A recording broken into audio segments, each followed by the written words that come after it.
that's where we could also see them kind of do something different. We could see them go for a completely different hero choice, but offlaners taken out. That's the obvious pick. That's exactly what 5ManMidas should be banning for. Yeah, that big, tanky, and in the Tidehunters case, team fight oriented option is not something that 5ManMidas want to have to be dealing with. They already took out the Mars earlier as well, even the Beastmaster banned way back in phase one. So a lot of those maybe S tier options being removed. And for Mad Kings, fair enough. The Viper, I don't know exactly where it fits in, but it doesn't matter where it fits in, ET. If you play against a Viper, you're not having fun. No, you're not having fun, and I feel like that Viper ban comes in from maybe a few bad pubs where this Bloodseeker just has to play versus a Viper in the most unideal of situations. Any hero that's going to stop that Bloodseeker from showing up to the wave is a pretty good counter for the Bloodseeker in lane, but the Oh, Spirit, okay. So that changes things up. What position are we going to see this Zeus in is going to be my first question here for Mad Kings, because yes, we've seen it mid, we've seen it 4, haven't really seen it anywhere else, so it feels like now we're going to see things move around a little bit. Of course, these heroes are so fantastic, especially the Zeus and the Dawnbreaker. You can afford to move them around quite a lot, but it's interesting to see them go for that choice. And then they switch things oh. up completely, take the Nakes. Already saw Costabile play that hero today. Very annoying hero, and especially a fantastic choice versus the Dawnbreaker, where unfortunately, if you're that Dawn, it's just hit after hit after hit. It's a very difficult lane. Mm-hmm. I can see players picking up their heroes here. So, ET, well, you said it earlier. You like to see how the draft pans out first. Well, we see the draft. Which of these two squads are you looking at to have the advantage on paper? I feel like it's got to be Argus on that Nakes. I feel like it's got to be 5ManMidas, and of course, if we can get that ball rolling for Mad Kings, if we can get those early levels, it's the type of game where if your supports don't need that tome, they're already having a good enough early game. I could see them kind of pull the opposite. The supports are very squishy on 5ManMidas. If they start to fall behind, it's such an easy team fight for them to execute. It's one of the biggest benefits of that Zeus. You just put so much hurt out onto the map, but you fall a little bit too far behind, you play maybe a little bit too slow. I think this Lifestealer game is just monstrous. Hmm. And I do believe, looking at who picked what there was a bit of a shakeup. Jachi Tokyo took the Dawnbreaker, and Arzent picked the Puck. So if they're playing the positions that they normally do, that's Dawn mid and Puck in the off lane. What do you think about that switch up in terms of the lane? Gotta do it. You you cannot lane Dawnbreaker versus that Nakes. It is so bad. It's such a miserable lane. None of your spells do anything to him. He just hits you. But now, a little bit of role reversal. Now the Puck's just going to be A-clicking the Lifestealer. Still a very free Nakes game, though. Unfortunately, now that you put that Puck in the side lane, you're going to start to slow down your levels just a little bit more, and then I just hope they don't fall into that trap where their early game just kind of grinds to a halt, and then mid-game, they have no damage. That's what Mad Kings absolutely need to avoid. Mm-hmm. And we'll see if they can avoid exactly that here. The draft is complete, as you saw. We should be getting ourselves ready to go here in just another moment or two. And, well, in terms of our predictions, still no backing down. Didn't back down after we saw the odds. Didn't back down after we saw the draft. We are, for better or worse, ETNA boys for life. So, will we end up looking like idiots? More so than usual? Who knows? It all depends. We'll see. We have to see once we get into the early game. Because if Mad Kings, if they have 6 kills in 2 minutes, maybe I turncoat. Maybe I say, okay, SA's too good. They're too mechanically gifted for the S or the NA boys this time around. But hey, I think they've got a good draft. I think they've got a solid start. And as we talked about a lot yesterday, if an NA team can get a good draft on the board, of course they've got a shot. Mm-hmm. So important for them to sort of have that advantage of comfort with their draft, even if it's not a direct advantage, just in terms of which draft is better. So we are just a few moments away here, so that gives me time to get maybe one more of my notes in off that second monitor. I took the notes, might as well use them. Do want to talk about Mad Kings here a little bit. A squad much like we were talking about with the cut yesterday, ET, who kind of want to keep an eye on that overall game timer just a little bit more. In their DPC run, ET, their average duration when they won was 35 minutes. Average duration in losses was at 43 minutes. So, the stats don't always tell the full story, but on average, when they lost, it was because the game went into those later stages and they couldn't really hold their own. Yeah, and you know what that means? It means we've got a show for us. We get to see a team just run balls to the walls, run till they're out of gas at their opponents, and then maybe win, maybe lose. They had a hell of a record. They're not out of the running for Div 2 or Div 1, like you said. I feel like that's where Mad Kings, even though they did swap up their core positions, could see them make some really crazy adjustments here. But hey, that's why I'm just excited for the game to get started here and see what this Nakes on the other side is able to do, because I do think that hero, it's a little bit slept on right now, but right situation, right lane, and of course versus Dawnbreaker just in the scope of the game versus Dawn and Puck, that rage is just so nice. It's so useful. Even if you get ruptured, he's just going to hop in somebody and head out of there. It's just such a good counter pick. I just hope they're able to at least see it get played. All right.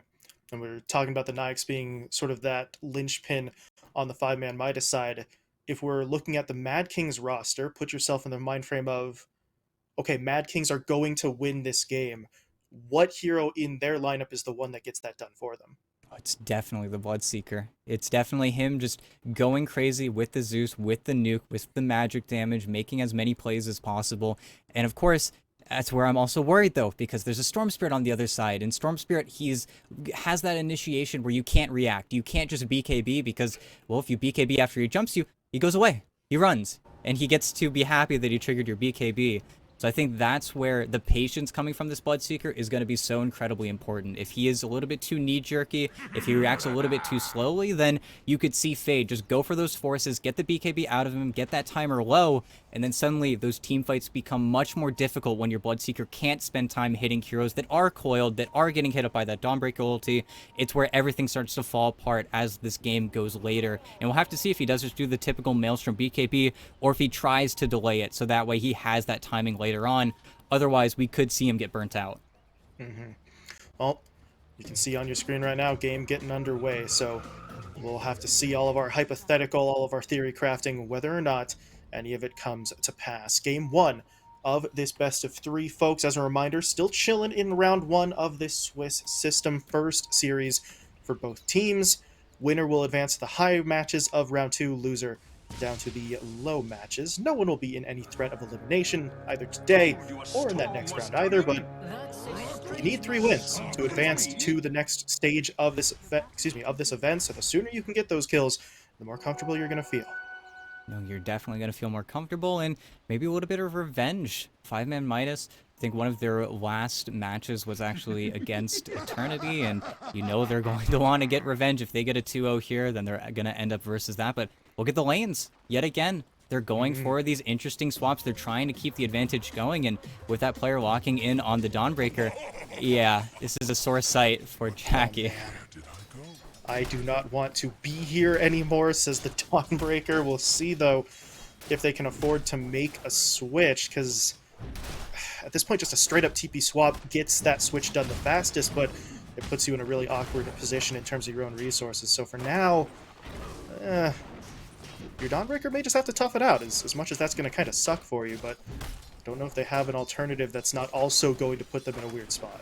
But hey, 3 denies. I mean, he's last hidden quite well here. And level 1 is when this lifesteal is going to feel the weakest. But man, every lane just looks so awkward now for 5ManMidas. They effectively have 2 carries now and an offlane Storm Spirit. So yeah, seems a little wonky. But at the end of the day, I just hope they're going to be able to use these levels wisely, because that is going to be a very high level lifestealer and now a very low level Storm Spirit.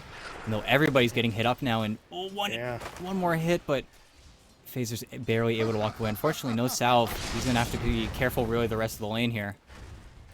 And, well, we have that downtime. Yo, props to our observer. Just hot swapping between the lanes. Caught most of both fights. Nobody ended up going down, but we didn't miss anything. So, quick reaction times there for our obs. And, well, this is the way that this is kind of going to go down, right? Neither team is really going to be feeling like they need to back off or play passively across these first couple of minutes. Yeah, and the reason, even though the levels are going to feel a little bit lopsided, and this is actually really nice, and the skill's up the pole. You don't see the skill build very often on Storm Spirit. It looks really weird. It looks really not right, but hey, that'll get you the first blood. That's beautiful from them. Part of the reason why RM, aka Red Monster, was up that far, right? You don't expect the pull at level 2, so he maybe thought he had a little bit more leeway to work with, and obviously Fade catches him by surprise there for the first blood. But this lane is still going to be a little bit tough. Fade always has to be wary of that exact play. Getting himself out of the blood right. The only problem, ET, with that top lane is that Zeus isn't the greatest hero to keep someone in the radius of the blood right in the first place. Yeah, and also looking at the mid lane, we've got a bottle on this life stealer. It's a little bit different than what you might expect, but I do wonder, Argus, he's just honestly getting bodied right now by this Dawn, and yeah, he's just straight up dead. Oh no, I think that on paper, they feel so confident about this matchup because it is Dawn versus Nakes. That should be what you want, but unfortunately in the mid lane, the Dawn has enough levels to put the damage onto you. It's where I think they've overestimated themselves a little bit on the 5ManMidas side. And of course, not to mention losing the Storm Spirit top, everything just flipped. Yeah, they get 2 kills on big targets, and then Jachi Tokyo hits him with the tip afterwards as well, just kind of saying, hey, you know, you were supposed to be the one winning this lane, but kind of looks like I got the first kill, so, well, we'll see. You never know. We've seen teams, especially some of these NA squads, ever so slightly tilt if things go poorly, so maybe your Dawnbreaker's already trying to play that sort of mental game and win that war.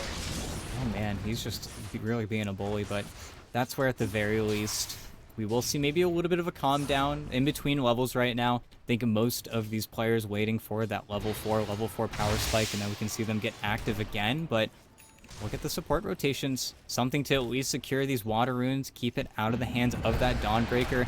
And yep, the bully, the Dawnbreaker coming in from the other side. Very scary hero to go up against. And Argus, hopefully with more points and Feast, should be able to make the trades happen a little bit more. But scary position if you're this Dawn.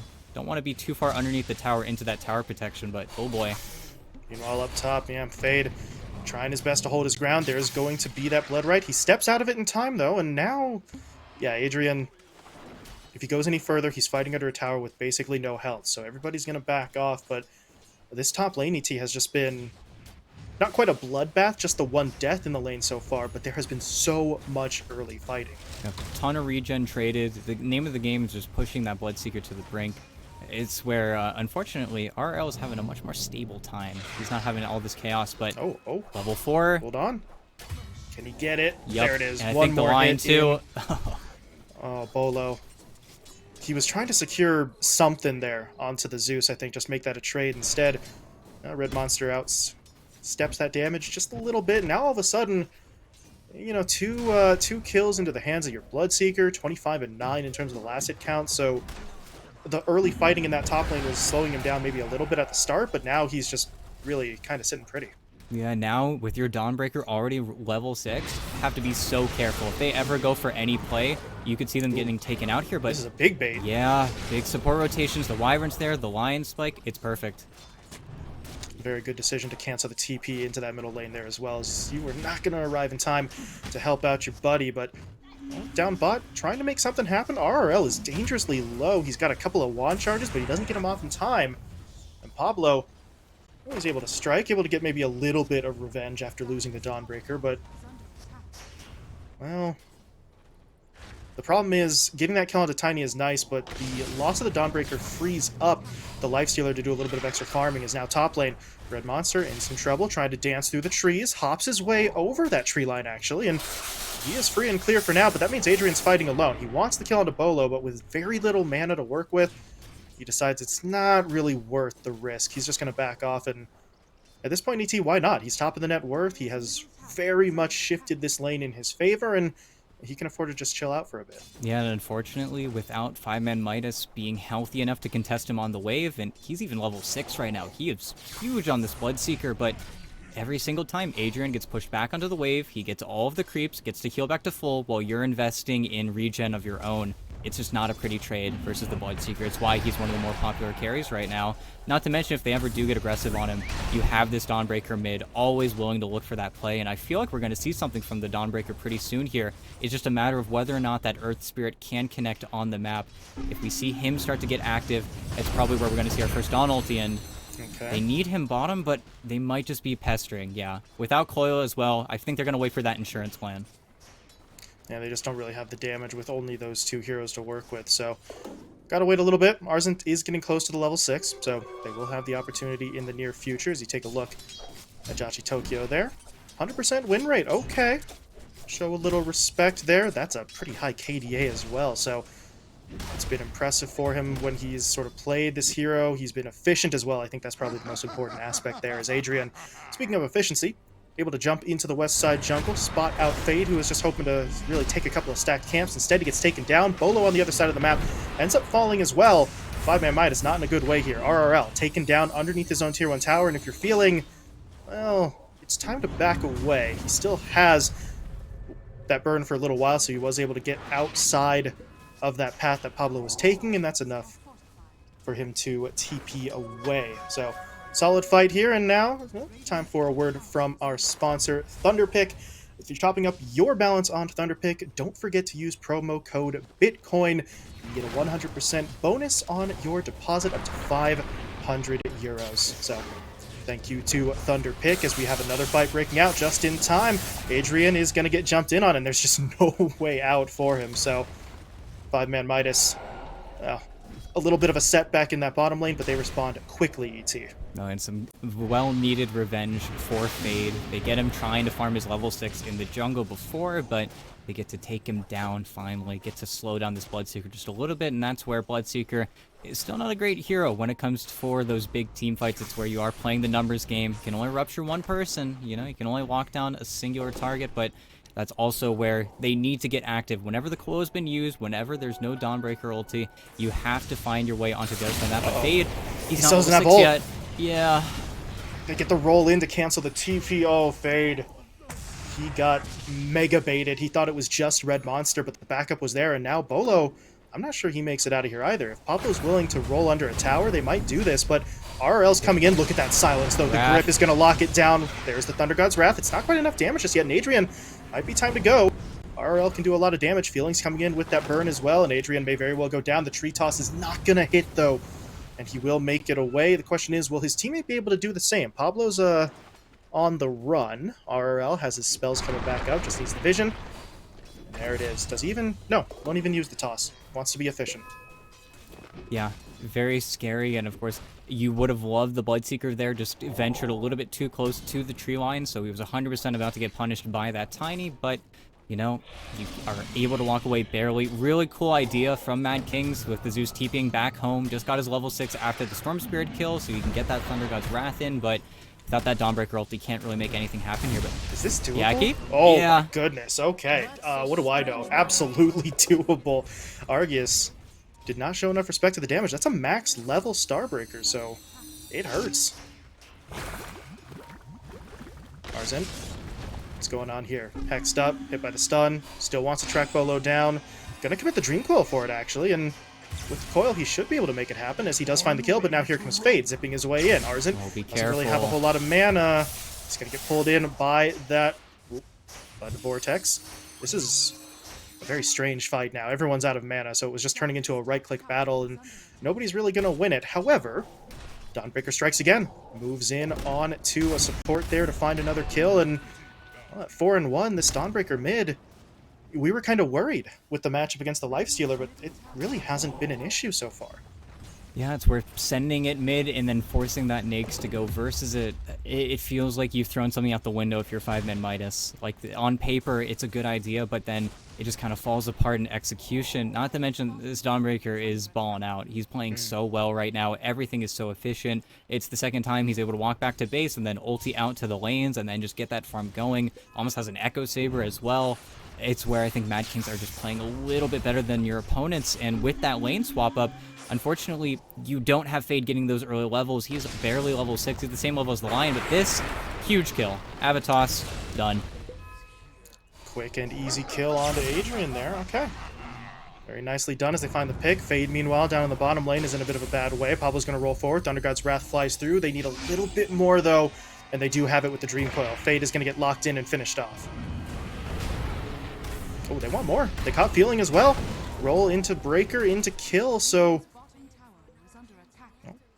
Mad Kings respond. They do still end up losing their Bloodseeker, but 2 kills going the other way. Yeah, it's where is our Tiny gonna be enough is the name of this game, because our Storm Spirit is just not a factor. It's where you almost would have hoped that he went mid versus that Dawnbreaker and they would have swapped with their lanes, because unfortunately for Fade, not really allowed to play Dota right now. He's kind of just playing at the whims of Mad Kings, and of course, losing Adrian's a pretty big loss, but he is going for that immediate BKB, not clowning around, just going for it. I like this choice from RRL though. Just get the Blink Dagger, avoiding the Echo Saber, trying to be a little bit more active, be that playmaker that your team is sorely lacking right now. And Argus just farming up some neutrals there, looking for the armlet. Unfortunately, this is not the progress that you were hoping for from this lifestealer. You take a look at his net worth there on the left of the screen. He's below all 3 cores on the Mad King side, so he's not exactly the greatest hero to be playing from behind in terms of his farming speed. No, definitely not. He's not your Catalyst. He doesn't have a steroid naturally, so he's going to have to work for everything. But in my heart of hearts, I feel like give it enough time and maybe this Lifestealer can turn this into a great game. It's just a matter of whether or not he can actually get through these targets or if it's going to just be too hard and too easy to kite him. Because Arzen, he's gotten so much out of this bottom lane. He has a Witchblade already. He's a menace. He's level 10. The Earth Spirit's really not been taking all too many levels from him in lane, so he just is kind of free in a way. He's just an absolute monster to play versus.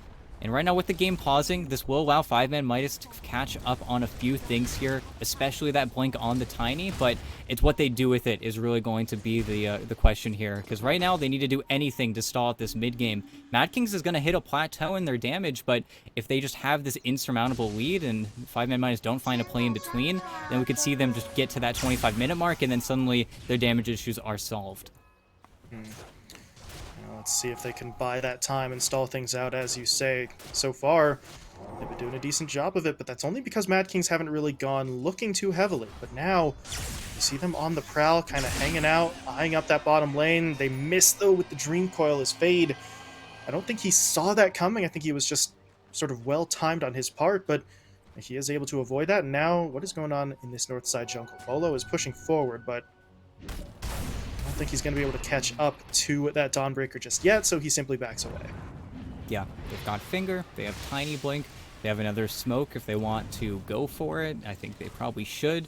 Just trying to maybe establish themselves in the triangle, anything. They can't really make a blow at this mid tower unless they get a toss back on the Zeus, but even then, that jump is so annoying, it's so obnoxious, but even though Mad Kings aren't finding those aggressive plays right now, they're still playing on probably 70% of the map. They're getting a lot of levels spread across the board.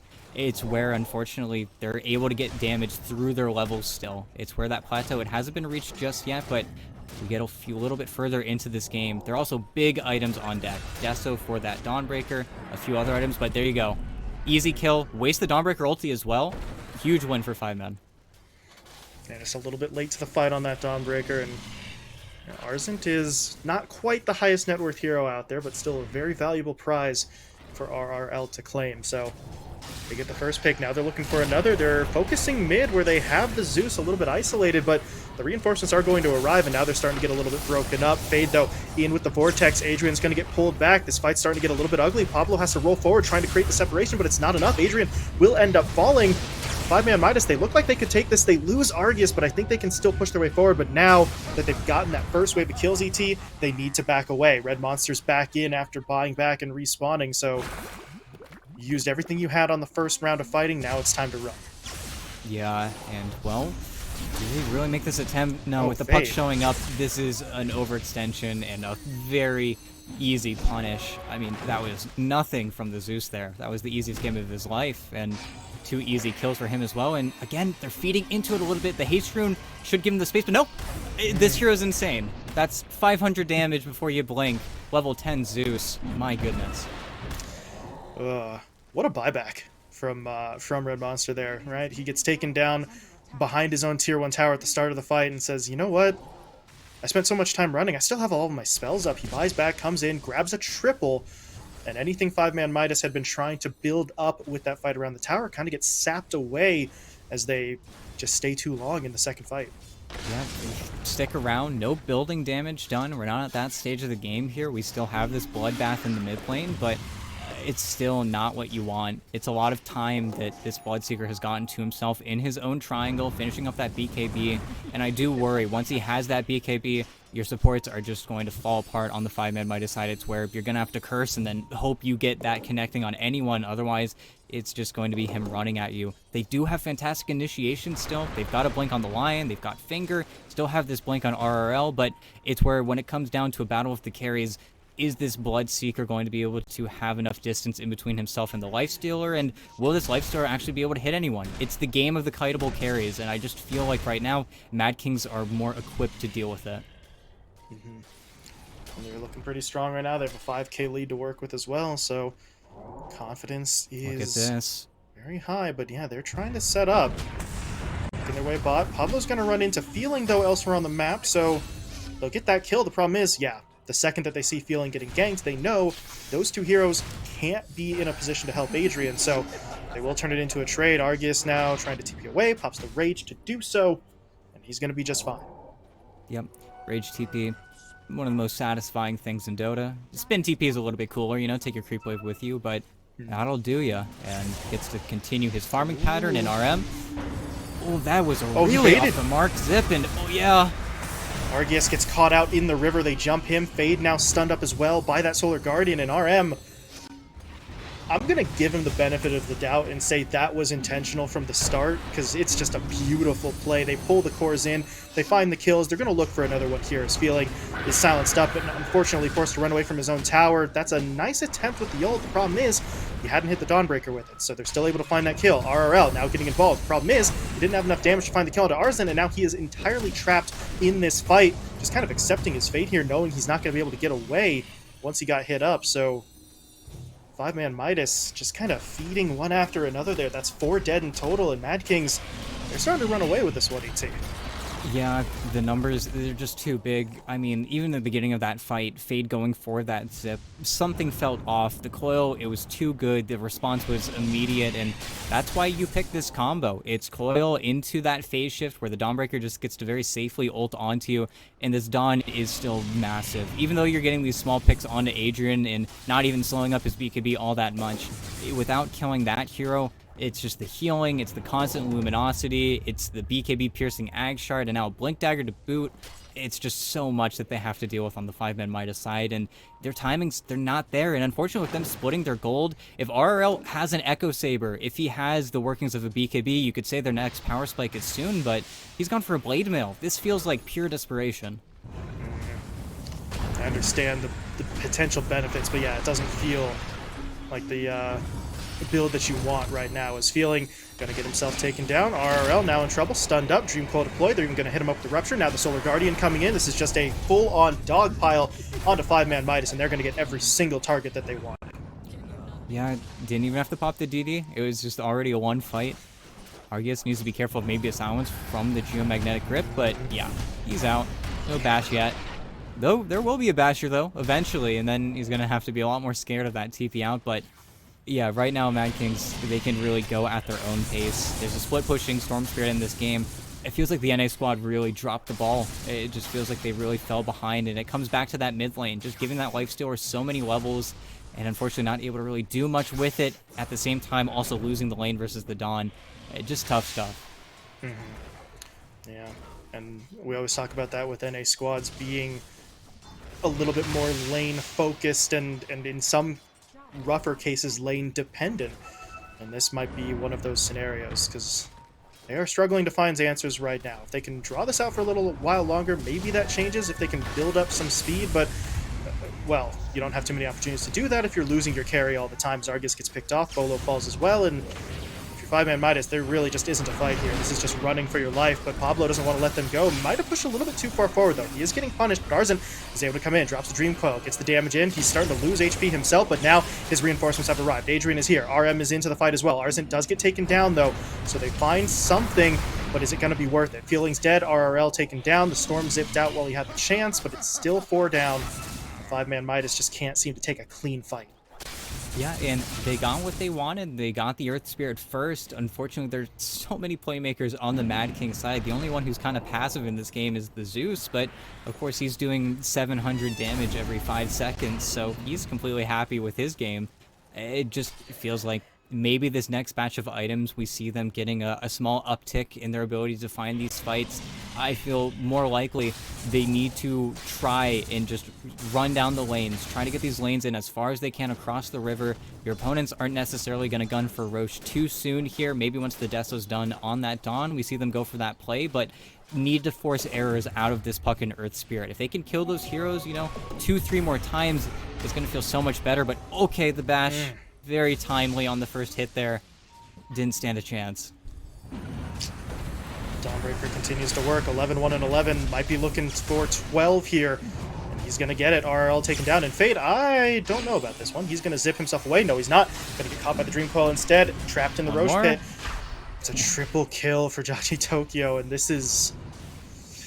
Well, before it was concerning, now it's just really a disaster as they're going to try to get onto Adrian, but there's the Solar Guardian. It's time to run. Bolo, though, isn't going to be able to make it out. They'll kill him off quickly. And now Argus is all by himself. He will fall, and that's just a straight-up GG. And the Rampage. Nicely done. Oh, just putting an exclamation mark on this win for Mad Kings as they dominate the opening match. Yeah, it just felt like an absolute struggle. It really just comes back to that mid lane. It comes back to them choosing, instead of having a mid laner, we're going to put our Nakes versus this Dawnbreaker because that's why we picked this Lifestealer. We picked it to counter out your lane that could have been the off lane, and instead they got their Storm Spirit, they got their Lifestealer because of his performance in the lane, and then everything just kind of falls apart. RL, he tried to claw it back. Tiny is one of those heroes where if you play well enough, you find enough picks, you can turn the game on its head, but unfortunately, just not enough time, not enough openings, and Mad Kings, they kind of just blew him out of the water here. Yeah, I mean, that was incredible stuff, especially considering the one who leads the charge is the Dawnbreaker, who I think we'll get the chance to, there we go, to see the exact number, 15, 1, and 11 ET in a lane where Judgy Tokyo was supposed to kind of not do this against the Lifestealer. Instead, he just balls out and had more kills than the entirety of 5ManMidas. If you do that, it's hard to lose a game. Yeah, it's one of those things where on paper, it's the reason why you go for this Lifestealer. You want it versus the Dawn, but then you're in the mid lane. He's gonna get his levels a little bit faster. His spells do a little bit more damage, and then unfortunately, Lifestealer hero that is the counter, is the hero that's successful without a partner, without that Dawnbreaker slowing down. It just ended up being a fatal error for 5ManMidas, and I feel like coming into this next draft, maybe we're going to see a Dawnbreaker ban. Maybe we get that hero out of here because that was a little bit much for them to deal with. Yeah, I think when they first saw it, they thought, okay, cool, Dawnbreaker. We know how to handle this. And then, unfortunately, boys, no, you did not. And sometimes you get away with that. Sometimes, okay, we didn't know how to counter it, but we still dealt with it in general. But that time, Judgy Tokyo just completely takes over the game. So, as you said, ET, maybe worth a ban at some point in that next game. It's got to be first phase, though, because Mad Kings took it with their very first selection. So if they want to remove it, they're going to have to strike early. Yeah, and of course, when we do get those specific bans, then, well, the Beastmaster gets through, the Vipers get through, the Wyverns get through, the Marcy's gets through, and then everything just gets thrown out the window. But that's where we got game 2. But hey, odds don't lie. Mad Kings take game 1.